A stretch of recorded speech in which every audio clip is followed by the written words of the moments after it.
anak haram. Makanya seperti yang saya bilang tadi, kalau justru kita bikin salah, bikin dosa, tidak pernah diajar Tuhan, berarti kita ini bukan anak sahnya Tuhan. Kita anak haram, gak dianggap anak sama Tuhan. Dan yang namanya anak haram, tidak ada yang terima warisan. Ya, jadi bersukacitalah ketika Anda lagi sementara didisiplin. Ketika Anda lagi melakukan kesalahan, Anda ditegur oleh pemimpin, Anda didisiplin, itu artinya Tuhan sayang dan Tuhan pakai orang-orang yang ada di dalam tudung otoritasmu untuk menegurmu, untuk mengkoreksi, bahkan untuk mendisiplin. Tujuannya adalah apa? Supaya Anda benar-benar dianggap, diaku oleh Tuhan sebagai anak-anaknya yang sejati. Amin. Kemudian, itu tadi kayaknya multimedia kopasnya kepotong. Saya bacakan di ayat yang ke-9 sampai ke-11. Selanjutnya dari ayah kita yang sebenarnya kita beroleh ganjaran dan mereka kita hormati. Kalau demikian, bukankah kita harus lebih taat kepada Bapa segala roh supaya kita boleh hidup? Ya apa enggak? Papa kita menghajar kita kan? Siapa yang pernah dihajar, dimarahin sama papa? Kan kita menghormati papa kita. Ya, demikian juga seharusnya kita juga taat kepada Bapa sorgawi kita. Sebab mereka mendidik kita dalam waktu yang pendek sesuai dengan apa yang mereka anggap baik. Tetapi dia menghajar kita untuk kebaikan kita supaya, perhatikan, supaya kita beroleh bagian dalam kekudusannya. Pada saat kita diajar oleh Tuhan, dididik oleh Tuhan, kita ambil bagian dalam kekudusannya. Kita dijadikan kudus dan firman Tuhan berkata bahwa tanpa kekudusan tidak seorang pun bisa melihat Tuhan. Melihat aja gak bisa, apalagi tinggal sama Tuhan di sorga.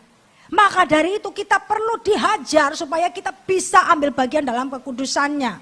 Ya. Memang tiap-tiap ganjaran pada waktu ia diberikan tidak mendatangkan sukacita tetapi duka cita.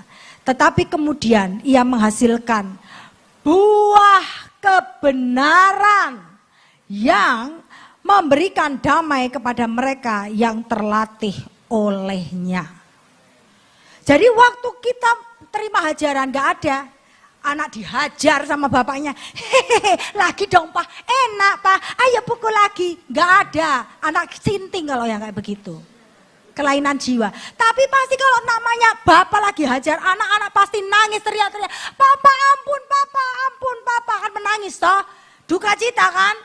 Tetapi pada saat dia kemudian bertobat dan mengikuti apa yang diajarkan oleh bapaknya, dia mengalami damai sejahtera.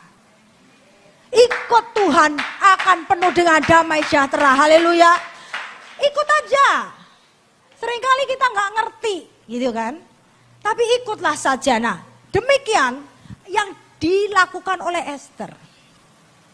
Esther tuh ikut apa yang diajarkan oleh bapak angkatnya dan juga bapak rohaninya Mordekai. Dia dibawa masuk ke istana, tinggal dengan perempuan-perempuan dari 127 provinsi yang ada di Persia. Jadi ada kontes ratu kecantikan untuk menjadi calon ratu pengganti Wasti. Ratu yang tadinya adalah istri Ahasiweros yang menolak ketika diundang dalam perjamuan makan. Dia bikin pesta sendiri. Nah Wasti, Ratu Wasti istri pertama dari Raja Ahasiweros itu adalah lambang dari Israel. Bangsa Israel yang menolak untuk meresponi panggilan Tuhan. Nah maka dari itu Wasti kemudian diusir dan kemudian para pegawai dari Ahasiweros, penasehat-penasehatnya bilang cari saja ratu pengganti Wasti. Dan dipanggillah 127 perempuan-perempuan tercantik dari seluruh wilayah Persia. Dan mereka dimasukkan ke dalam pengawasan dari seorang yang bernama Hegai, ketua Sida-Sida. Dibacakan dalam Esther 2 ayat 12-13, tolong Pak Theo.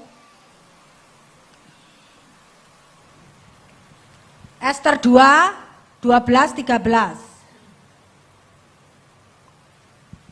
Tiap-tiap kali seorang gadis mendapat giliran untuk masuk menghadap Raja Ahasiweros, dan sebelumnya ia dirawat menurut peraturan bagi para perempuan selama 12 bulan. Sebab seluruh waktu itu digunakan untuk pemakaian wangi-wangian. 6 bulan untuk memakai minyak mur dan 6 bulan lagi untuk memakai minyak kasai serta lain-lain wangi-wangian perempuan. Lalu gadis itu masuk menghadap raja dan segala apa yang dimintanya harus diberikan kepadanya untuk dibawa masuk dari balai perempuan ke dalam istana raja.